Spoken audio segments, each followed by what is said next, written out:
obviously, as the title states, here's why using AI is irrelevant when it comes to cold email. It's show you my results, just obviously, so you don't feel like, hey, it's another person just talking out of their ASS HOLE. Let me show you. So you got obviously 15,000 or 16,000, 3% response rate, 61 opportunities. Okay? See the pipeline here. Okay? It's there. So, that being said, now you obviously see some results. Oh, you want to see my calendar too? Okay. Let me show you my calendar. The blue ones, this is last week, right? The blue ones are all book calls. This is book calls too, these ones, but they're for podcast. So, I schedule all these calls without using AI. Some campaigns, obviously, we use AI, depending on, but before I even get deep into the video, a lot of times you need to understand when people are selling you or people are pitching you something on or advocating something on YouTube, a lot of times they have something to sell you on the back end. You know, right? And if someone's going to get paid through that medium and they can persuade you in a certain kind of way to use that medium, that's what they're going to do. Because that's what they're incentivized to do. Right? You can always count on people to do what they're incentivized to do. What they're going to be incentivized on, basically. And with cold emails, don't get me wrong, it gets the response rate very, very high. Okay? But the problem with trying to start off your emails with your cold emails with AI is you don't even know if what you're sending out to the market. You don't know if what you're saying to the market is. My apologies about that. I got kind of interrupted. So, AI, obviously, it helps with emails. It helps increase the relevancy. It helps increase the response rates and all that kind of stuff, obviously, right? Because you can tailor emails at scale.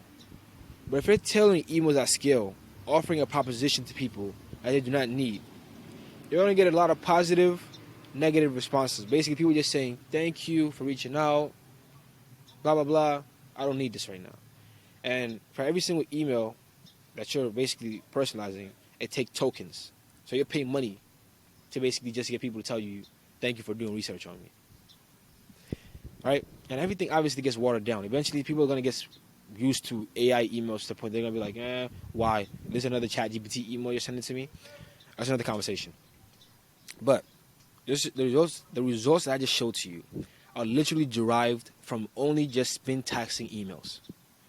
So all I do within my emails is we just put multiple variations of copies. So instead of at the beginning of the emails, we have like multiple variations of hey, how, howdy, and then we put like their city, right? We put their, so obviously when we scrape the list, we'll get their city. So then we'll put a personalization of their city. That kind of, hopefully that makes sense to you, because I'm assuming you're already doing cold emails. So we use, how do I explain this to you properly? We use the semicolons. You know the semicolons, you put those personalizations that basically will be, they basically change depending on the information you input, basically, on how the lead's information was input. So every single lead, obviously they have a specific city that they're in. And what we kind of do is we have every single lead, their state, go inside the copy. So hey, I'm looking for some people in Seattle, and I saw you. I thought I'd reach out. That's not a lot of relevancy, but it makes some sense. They're actually in Seattle, you know, and maybe I saw them on Google in Seattle, and I said, let me reach out to them, you know, and that's getting responses. People are scheduling calls. It's nothing crazy, but it's getting some responses. Now, after we get responses with these campaigns, now what we'll do then is we'll then add AI onto it, and now we'll get even more responses.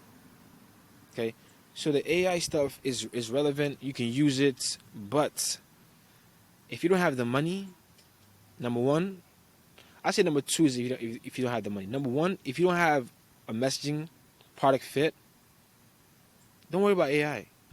If you have a messaging product fit but you don't have money, just keep using Spintaxes. If you do have money, you do have messaging product fit, go ahead and use AI. There's so many people out there pitching people nowadays on this platform called Clay. Clay is actually just like a Google spreadsheet with just a lot of function to put into it.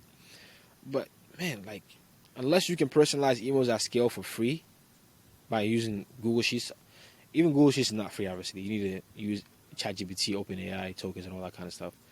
But like, man, start off with literally, we're getting these responses. We're getting like so many leads coming in, and we're not even sending 1,000 emails per day for each campaign. It's just like 300 emails in different campaigns, just testing the angles out. There's so many leads coming in that's just like, oh my god, we're tired, literally. Okay, and it just is an iterative process. You need to always keep that in mind. I don't want to make this into a huge tangent, a huge preaching, but like at the beginning, it's really irrelevant. You want to test out the messaging. You want to offer people. You want to test out. You want to use burner domains, okay? You want to use domains that probably aren't under your company's name, and basically email a bunch of people saying we have this solution. We have this outcome for you in this specific time frame. Would this be useful? There's this guy called Eric Nowolaski or something like that. He has a good video on that. You can just watch that out. Or somebody called Jordan from Blueprint GTM. I haven't watched their videos in a while, but they're good when it comes to those AI personalization and all that kind of stuff. Like, bro, like, you need to understand, anybody out there making content, the only reason I'm being so upfront and straightforward and telling you the truth right now is because you're probably not going to be watching this year. You're probably going to be watching this in a couple of years from now. I have nothing to sell you. You're probably not even going to match what I'm looking for. I work with people who want to sell their businesses. I'm at the highest top of the food chain. So, you're not going to need me anytime soon, unless you're looking to raise money, get an investor on board, or trying to sell your company. And that's typically not anywhere near yet, if that makes sense. So, I advocate and I advise and I urge you to go ahead and cut out all the noise, find a message fit, find a market message fit, and then try to add some AI into it, you know? Or send out a bunch of emails, make money from the mundane emails, and then use that money to personalize. That's how it should always be. But nevertheless, I want to go on a huge tangent. Name is Kevin, obviously. And I look forward to talking to you in a couple of seconds.